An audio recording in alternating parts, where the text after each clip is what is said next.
là, vous avez déjà perdu l'usage de votre œil gauche.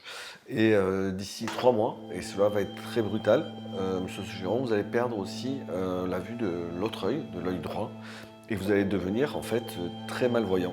Je m'appelle Julien Socheron, à 37 ans, j'ai brutalement perdu la vue. Nous sommes en septembre 2014. Je suis dans la région toulousaine pour un mariage et lorsqu'on est sur le parvis de l'église, je sens quand même une certaine gêne. Je ne sais pas ce qui se passe, une gêne en fait au niveau des yeux. Une sorte de halo lumineux. Vous savez quand vous êtes par exemple au ski ou avec la neige ou quand il y a beaucoup de soleil, on est vraiment ébloui. Je voyais un petit peu flou. Puis après, ça se passe très bien, je vais à l'église, après la soirée se passe. Le lendemain, ça se passe tout ça. Un petit peu de gêne des fois pour lire en fait ou regarder la télé. Bon, c'est un petit peu gênant, mais voir, je regarde un peu plus près. Mais rien de grave en fait. Je vais voir quand même un ophtalmo qui commence à me faire lire le tableau ophtalmologique qu'on connaît tous, hein, avec les lettres auxquelles on lit. Et donc je commence avec l'œil gauche, avec l'œil droit caché, et là je ne discerne aucune lettre. Et là il commence à dire mais si je zoome, hein, et en fait zéro lettre. On fait des tests et des tests au niveau d'un ophtalmo, 2 autres ophtalmos, et ils ne comprennent pas.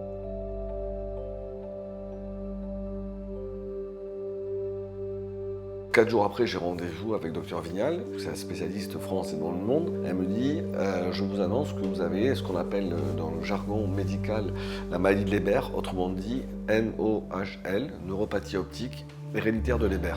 Je dis oui, très bien. Et donc, qu'est-ce qui se passe? Elle me dit là, vous avez déjà perdu l'usage de votre œil gauche.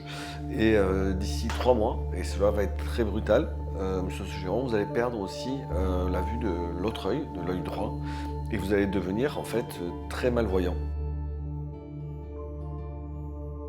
Ma première question est de lui dire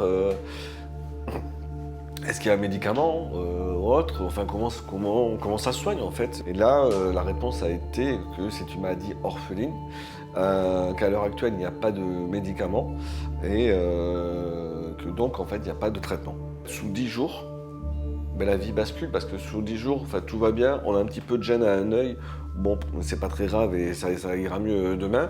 Et 10 jours après, on a le fameux diagnostic de la maladie de Leber. Donc là, on se prend quand même un coup de poing dans la tête, c'est-à-dire j'ai 37 ans, tout va bien.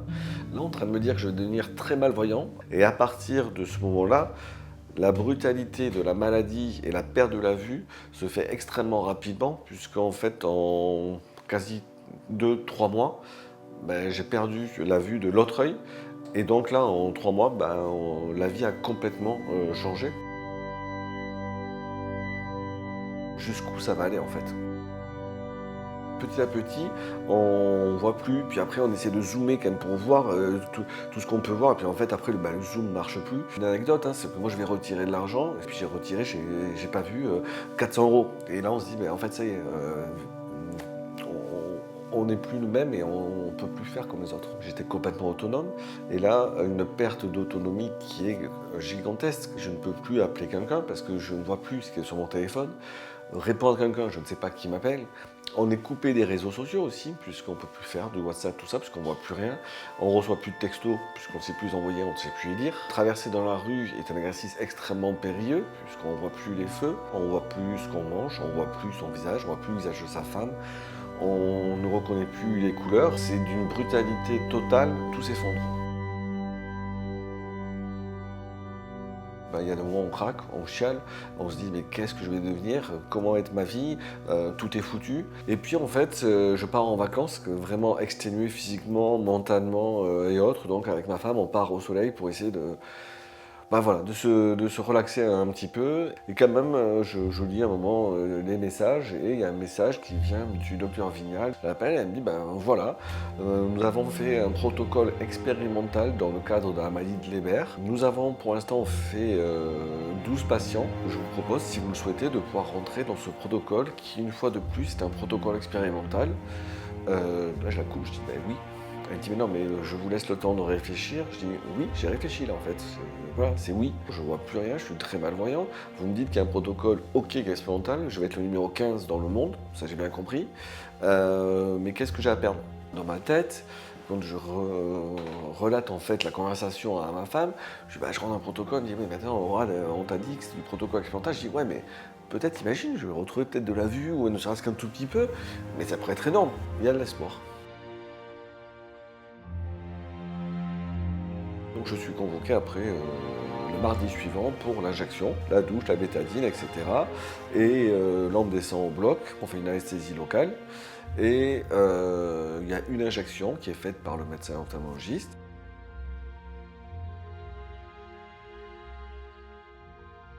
On ressort de là au bout d'un quart d'heure et donc là je rentre chez moi. Et là on attend, on ne sait pas trop. Et en fait là, l'espoir que j'avais eu lors du premier coup de fil, quand même là on est en avril, puis en mai, juin et début juillet. Bon là j'ai dit bon mais, ok j'aurais tenté l'expérience, bon, le protocole, apparemment ça va pas marcher, hein, ça fait quand même 3 mois, il se passe rien. Et là c'est un peu la douche froide, extrêmement déçu. On aura tenté, c'est l'expérimentation, ça servira peut-être plus tard pour autre chose. Et donc là, je pars quand même en vacances. Il faut bien aussi partir en vacances. Mois d'août et mois de septembre. Du coup, je retourne pour les 6 mois, donc au 15-20. Je commence à lire donc de l'œil gauche. Et là, je fais Z, U, T, V. Je dis, waouh, 4 lettres. Ça paraît rien comme ça. Et ces 4 lettres comme ça, à 1 mètre. Mais ça commence à devenir intéressant. Et en fait, dans la rue aussi, je me promène, je traverse une rue que j'ai l'habitude de traverser, je rentre en face de moi, puis je vois le feu rouge, je dis, putain, tu vois, il devient vert. Et là, en fait, et c'est au fur et à mesure comme ça que je vais retrouver en fait des couleurs déjà, que j'avais complètement perdues, et après, les lettres aussi au fur et à mesure. Et ça se fait petit à petit, puis en fait, 3 mois après, j'y retourne au 15-20, puis alors là, tac, tac, 9 lettres, l'œil gauche. L'œil droit commence à retrouver 2-3 lettres aussi.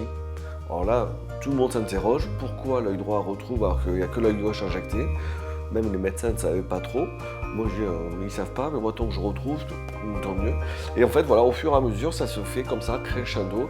Et maintenant, lors de mon dernier test, j'ai retrouvé près d'une trentaine de lettres à l'œil injecté, une vingtaine de lettres non injectées. Je retrouve énormément d'autonomie, serait-ce que pour avoir une chemise blanche, chemise bleu ciel, je ne pose même plus la question puisque je le vois. De voir ce qu'on voit dans son assiette, ce qu'on mange aussi. Et ça, avant, je voyais qu'une simple bouillie.